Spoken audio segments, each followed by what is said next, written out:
Hello everyone, it's your GSET coach Hemangi. આજના લેક્ચરમાં આપણે પેપર 1 જનરલ પેપરના યુનિટ 1 અધ્યાપન એટલે કે શિક્ષણ અભિયોગ્યતા ટીચિંગ એપ્ટિટ્યૂડની વાત કરીશું. અત્યાર સુધી મેં ફક્ત એમસીક્યુ પર ફોકસ કર્યું હતું, પરંતુ હવે આપણું થોડું થિયરી પર પણ ફોકસ કરવાનું છે. તો આજે આપણું એના માટેનું લેક્ચર નંબર 1 છે. આ જે યુનિટ 1 છે ટીચિંગ એપ્ટિટ્યૂડ, એનો સિલેબસ માટેનો વિડીયો ઓલરેડી મારી ચેનલ ઉપર અપલોડેડ છે, તો એ તમે જોઈ શકો છો કે એનું સિલેબસ શું છે. એટલે અત્યારે હું સિલેબસ માટે અલગથી અહીંયા નહીં ભણાવું, આપણે સીધું થિયરી પર ફોકસ કરીશું. સૌથી પહેલા કોન્સેપ્ટ ઓફ ટીચિંગ, અધ્યાપનનો ખ્યાલ. હવે અધ્યાપન શું છે એ સૌથી પહેલા આપણે સમજી લઈશું. તો teaching is a social process where a more experienced person means the teacher shares knowledge and skills with a less experienced person means the learner. It is often described as a triadic process involving the teacher, the student and the subject matter. હવે મેં English અને ગુજરાતી બંનેમાં આપ્યું છે અને mix મેથડમાં આપણે થોડું એને સમજતા જઈશું. અધ્યાપન એ માત્ર માહિતી આપવી એ નથી, પરંતુ તે એક એવી આયોજિત પ્રક્રિયા છે જેમાં એક અનુભવી વ્યક્તિ, શિક્ષક, ઓછા અનુભવી વ્યક્તિ એટલે કે જે વિદ્યાર્થી કહેવાય, એના જ્ઞાન અને વર્તનમાં હકારાત્મક ફેરફાર લાવે છે. ઓકે, એટલે આપણે કોઈને ફક્ત માહિતી આપી દીધી તો એ આપણે અધ્યાપન નથી કરાવ્યું. અધ્યાપન એના કરતા કંઈક આગળ છે. તે શિક્ષક, વિદ્યાર્થી અને વિષય વસ્તુ વચ્ચેની એક ત્રિમુખી પ્રક્રિયા છે. એટલે કે અહીં શિક્ષક કોઈ વિષય વસ્તુ લઈને વિદ્યાર્થીને તે સમજાવે છે, તેની માહિતી આપે છે, તે શીખવાડે છે, એને કહેવાય છે અધ્યાપન. હવે આ જે ટીચિંગ છે એ ટીચિંગ બે પ્રકારની હોય, ફોર્મલ ટીચિંગ અને ઇનફોર્મલ ટીચિંગ. તો ફોર્મલ એટલે શું? Happens in schools, universities with a set curriculum. Okay, જ્યારે સ્કૂલ હોય છે, યુનિવર્સિટીઝ હોય છે, તો એમાં આપણું એક સિલેબસ નક્કી હોય છે, કરિક્યુલમ એક નક્કી હોય છે. તો એના વિશે જે ટીચિંગ કરાવવામાં આવે છે એ ફોર્મલ ટીચિંગ કહેવાય. અને ઇનફોર્મલ ટીચિંગ કઈ કહેવાય? તો happens through life experiences, family and social interactions. એટલે કે ફક્ત આપણે સ્કૂલ કોલેજમાં નથી શીખતા, પરંતુ આપણે બહારની દુનિયામાં પણ એક્સપિરિયન્સ લઈને પણ ઘણું બધું શીખતા હોઈએ છીએ. ત્યારબાદ કેરેક્ટરિસ્ટિક્સ ઓફ ઇફેક્ટિવ ટીચિંગ, અસરકારક શિક્ષણની મુખ્ય લાક્ષણિકતાઓ. હવે આની લાક્ષણિકતાઓ આપણને શું જોવા મળે છે? સૌથી પહેલી છે પ્રોફેશનલ એન્ડ સોશિયલ પ્રોસેસ, એટલે કે તે વ્યવસાયિક અને સામાજિક પ્રક્રિયા છે. કેવી રીતે? તો શિક્ષણ છે ને ક્યારેય શૂન્યાવકાશમાં થતું નથી. તેમાં શિક્ષક પણ હોય છે અને વિદ્યાર્થી પણ હોય છે. એ બંને વચ્ચેની તે હેતુપૂર્વકની સામાજિક ક્રિયા પ્રતિક્રિયા છે. વિદ્યાર્થી હોય છે એ કોઈ હેતુ સાથે જતો હોય છે અને શિક્ષક કોઈ હેતુ સાથે એને શીખવાડતો હોય છે. ઓકે, હવે આગળ જોઈએ તો પરસ્પર સંવાદ, એટલે કે આમાં જે શિક્ષણ હોય છે, બરાબર, તેમાં સતત સંવાદની જરૂર હોય છે. પછી તે લક્ષ્યલક્ષી છે, એટલે કે દરેક પાઠનો એક ચોક્કસ ઉદ્દેશ્ય હોય છે. આપણું જે આ સિલેબસ છે, બરાબર, એમાં જેટલા પણ યુનિટ્સ આપેલા છે એ દરેક કોઈ ચોક્કસ ઉદ્દેશ્ય માટે મૂકેલા છે. એમાંથી આપણને કંઈક ને કંઈક શીખવાનું છે. પછી તે ગણિતનું સૂત્ર શીખવવાનું હોય કે ઐતિહાસિક સંદર્ભ સમજાવવાનો હોય, દરેકનો કંઈક ને કંઈક ઉદ્દેશ હોય છે. ત્યાર પછી નૈતિક, તો નૈતિકતા તો આમાં હોવી જ જોઈએ. વિદ્યાર્થીને આપણે કશું પણ શીખવાડી દીધું એવું હોવું ન જોઈએ, માટે તે સચોટ માહિતી પૂરી પાડવાની અને સુરક્ષિત વાતાવરણ બનાવવાની જવાબદારી સાથે જોડાયેલું છે. પછી સેકન્ડ નંબર પર છે it is both N art and a science. હવે જે અધ્યાપન હોય છે એ અધ્યાપનમાં આર્ટ પણ હોય છે, સાયન્સ પણ હોય છે, કળા અને વિજ્ઞાન હોય છે. આ વ્યવસાયનો એક દ્વિસ્વભાવ છે. ઓકે, એટલે કે કળા એટલે શું? તો ભાઈ અમુક તમે શિક્ષક જોશો ને તો એનામાં આપોઆપ એવી કળા હોય છે કે તે વિદ્યાર્થીને રમૂજ સાથે ભણાવતો હોય છે અને વિદ્યાર્થીને એમના લેક્ચરમાં ખૂબ રસ પડતો હોય છે, બરાબર. આમાં શિક્ષકનું વ્યક્તિત્વ, સર્જનાત્મકતા અને અંતર્જ્ઞાનનો સમાવેશ થાય છે. તે કેટલો ક્રિએટિવ છે. ઓકે, ત્યાર પછી તે વિદ્યાર્થીઓને પ્રેરિત કરવાની, રમૂજ સાથે વર્ગખંડનું સંચાલન કરવાની અને પરિસ્થિતિ મુજબ અનુકૂલન સાધવાની ક્ષમતા છે. કેટલાક સમયે વિદ્યાર્થીઓ હોય છે ને એમને લેક્ચરના સમયે ભણવાની ઈચ્છા ન થતી હોય, તો કેટલાક એવા ટીચર હોય છે ને કે આખું વાતાવરણ બદલવાની એમનામાં ક્ષમતા હોય છે. માટે આ એક કળા છે, સાથે સાથે વિજ્ઞાન પણ છે. તો આમાં શિક્ષણ શાસ્ત્રના સિદ્ધાંતો, મનોવિજ્ઞાન અને માહિતીનો સમાવેશ થાય છે. માહિતી યાદ રહે તે સુનિશ્ચિત કરવા માટે મૂલ્યાંકન અને પુરાવા આધારિત વ્યૂહરચનાઓનો વ્યવસ્થિત ઉપયોગ એ વિજ્ઞાન છે. એટલે કે અમુક તમે જોશો ને ટીચર્સ, તો એ આપણને છે ને શોર્ટ ટ્રીક શીખવાડતા હોય છે. કોઈ ક્વેશ્ચન યાદ રાખવાની, બહુ મોટો ક્વેશ્ચન છે, યાદ નથી રહેતો, તો એ શું હોય છે, એ ભાઈ એક વ્યૂહરચના છે. ઓકે, વ્યૂહરચના સાથે જ્યારે તેઓ ભણાવતા હોય છે તો એ એક પ્રકારનું વિજ્ઞાન કહેવાય છે. 3, તે અ સ્પેશિયલાઇઝ્ડ સ્કિલ સેટ, તો તે વિશિષ્ટ કૌશલ્યોનો સમૂહ છે. તો હવે આમાં શું કહે છે કે શિક્ષણ એ એક એવો વ્યવસાય છે જેમાં વિશેષ તાલીમની જરૂર હોય છે. તે માત્ર વિષયનું જ્ઞાન હોવા જ પૂરતું નથી. ઓકે, ફોર એક્ઝામ્પલ, ભૌતિક શાસ્ત્ર જાણવું એ એક વાત છે, પરંતુ એક વિચલિત કિશોરને તે કેવી રીતે શીખવવું એ એક તદ્દન અલગ કૌશલ્ય છે. ઓકે, વિદ્યાર્થી કેવી રીતે શીખશે એની જાણકારી શિક્ષકને ન હોય તો તે શીખવી ન શકે. તો તેમાં શિક્ષણ શાસ્ત્રનું જ્ઞાન, એટલે કે વિવિધ વયના વિદ્યાર્થીઓ કેવી રીતે શીખે છે તેની સમજ હોવી જોઈએ. બરાબર, જે અધ્યાપન હોય છે એ અધ્યાપન કરાવવું એક વાત છે કે વિવિધ વયના વિદ્યાર્થીઓ હોય છે ને એ અલગ અલગ રીતે શીખતા હોય છે. બરાબર, તો કયો વિદ્યાર્થીને કેવી રીતે સમજાવવું એનું જ્ઞાન હોવું જોઈએ. ત્યાર પછી સંચાર, કમ્યુનિકેશન, એટલે કે જટિલ વિચારોને તેના મૂળ અર્થ ગુમાવ્યા વગર સરળ બનાવવાની ક્ષમતા. કમ્યુનિકેશન સ્કિલ તો દરેક ટીચરમાં સારી હોવી જોઈએ. જો એનામાં કમ્યુનિકેશન સ્કિલ સારી નહીં હોય, મીન્સ કે કોઈ વર્ડ છે એ વર્ડ તે સામેવાળાને સમજાવી જ નથી શકતો, ભલે એના દિમાગમાં એને ખબર છે કે વર્ડનો મતલબ શું છે, પણ સામેવાળાને ન સમજાવી શકે તો પછી મૂળ અર્થ જ એનું ગુમાવી દેતો હોય છે વર્ડનું. ઓકે, માટે એ એક સ્પેશિયલાઇઝ્ડ સ્કિલ સેટ છે. ત્યારબાદ રેમેડિયલ એન્ડ ડાયગ્નોસ્ટિક, તો નિદાનાત્મક અને ઉપચારાત્મક હોય છે અધ્યાપન.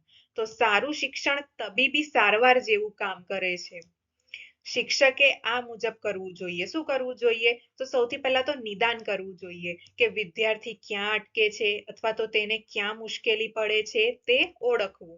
ત્યાર પછી તેનો ઉપચાર. એક વખત આપણને ખબર પડી ગઈ કે ખામી શું છે, શું તકલીફ આવે છે વિદ્યાર્થીને, તો તે ખામીને દૂર કરવા માટે જરૂરી ચોક્કસ સાધનો અથવા સમજૂતી પૂરી પાડવી. ત્યારબાદ ઇમોશનલ ઇન્ટેલિજન્સ, તો ભાવનાત્મક બુદ્ધિ. દરેક સફળ પાઠ પાછળ એક એવા શિક્ષક હોય છે જે પોતાના વિદ્યાર્થીઓની લાગણીઓને સમજે છે. હવે જે ટીચરમાં ઇમોશન જ નહીં હોય, બરાબર, કે વિદ્યાર્થી હોય છે ને તો વિદ્યાર્થી અલગ અલગ ઉંમરના હોય છે, અલગ અલગ ઉંમર પ્રમાણે તેમનું ઇમોશનલ ઇન્ટેલિજન્સ અલગ અલગ હોય છે. તો કેવી રીતે કયા વિદ્યાર્થીને સમજાવવું એ શિક્ષકને ખબર હોવી જોઈએ.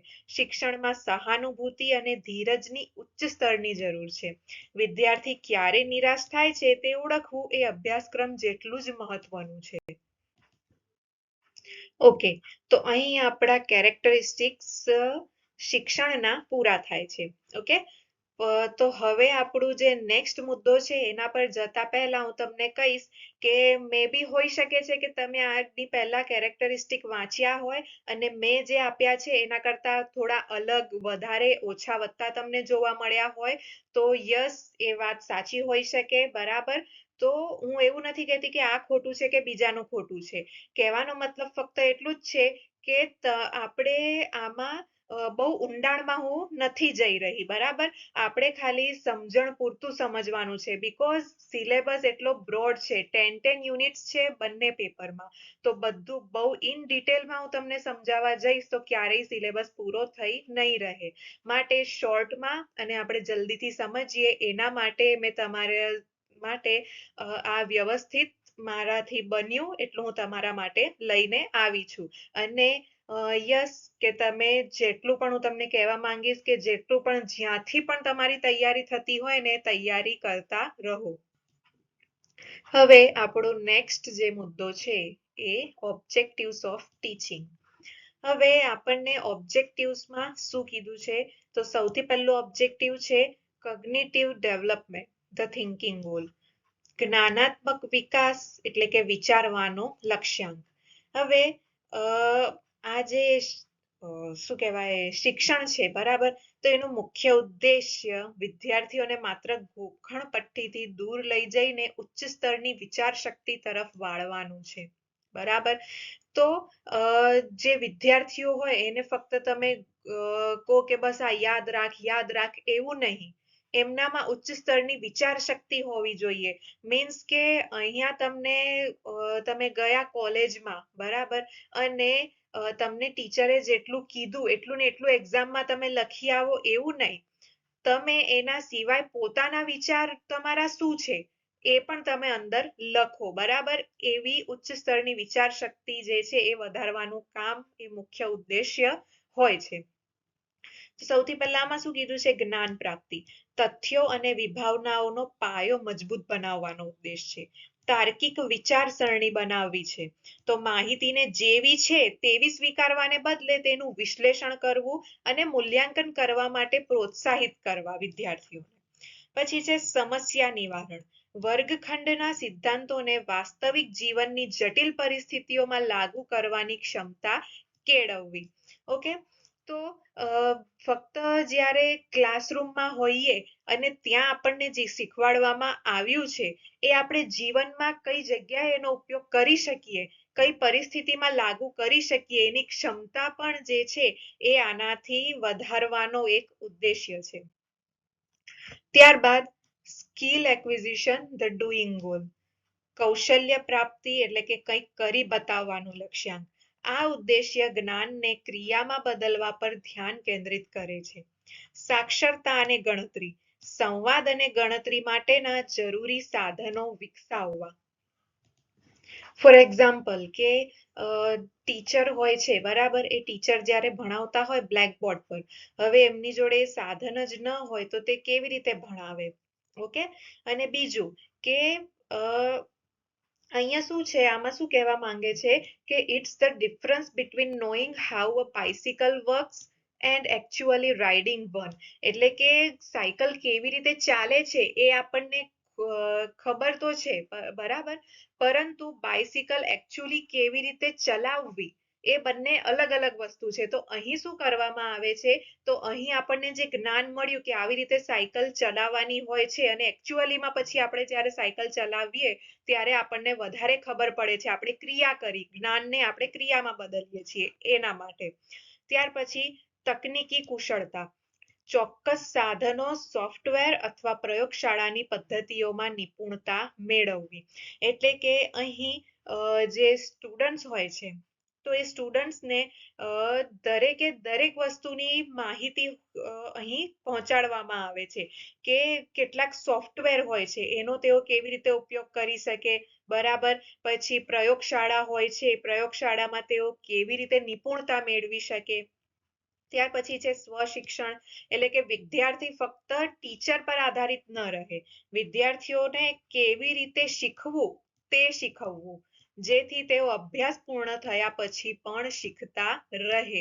એટલે કે કોર્સ પૂરો થઈ ગયો ત્યારબાદ પણ તેઓ જાતે પોતાની રીતે શીખી શકે એ પણ શીખવવાનો અહીં ગોલ છે. ત્રીજું છે affective growth, the feeling goal, ભાવાત્મક વિકાસ, લાગણીશીલ લક્ષ્યાંક. શિક્ષણ એ સામાજિક પ્રક્રિયા છે જે વિદ્યાર્થીના આંતરિક જગત અને અન્ય સાથેના સંબંધો પર ધ્યાન આપે છે. ચરિત્ર નિર્માણ, એટલે કે વિદ્યાર્થીમાં ખંત, પ્રામાણિકતા અને સહાનુભૂતિ જેવા મૂલ્યોનું સિંચન કરવું એ એનો એક ઉદ્દેશ્ય છે.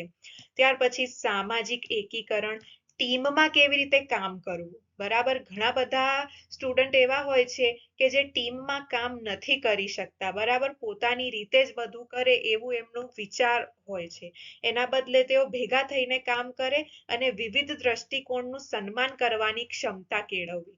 લાઈક એક સ્ટુડન્ટ કંઈક વિચારે છે, બીજો સ્ટુડન્ટ એના કરતા અલગ વિચારે છે, બરાબર, બધાની વિચારધારા અલગ હોય છે, તો બંને એક સાથે કામ ન કરી શકે.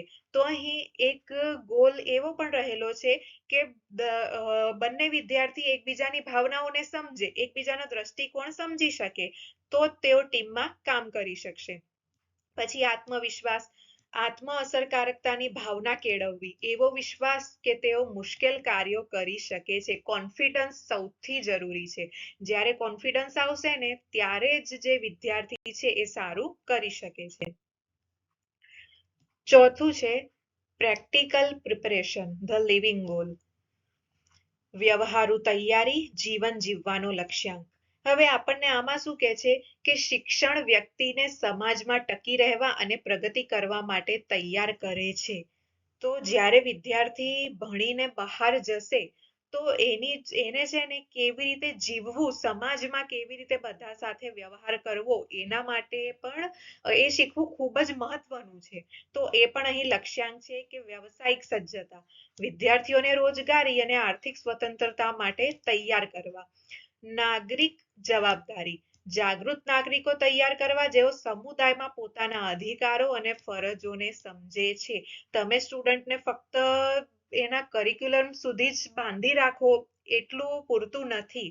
એને તમે સમાજમાં કેવી રીતે વર્તન કરવું, એક સારા નાગરિક કેવી રીતે બનવું, એ પણ અધ્યાપનનો એક લક્ષ્ય છે, એક ઉદ્દેશ્ય છે. ઓકે, તો અહીં આપણું જે છે એ આજનું લેક્ચર પૂરું થાય છે. Thank you.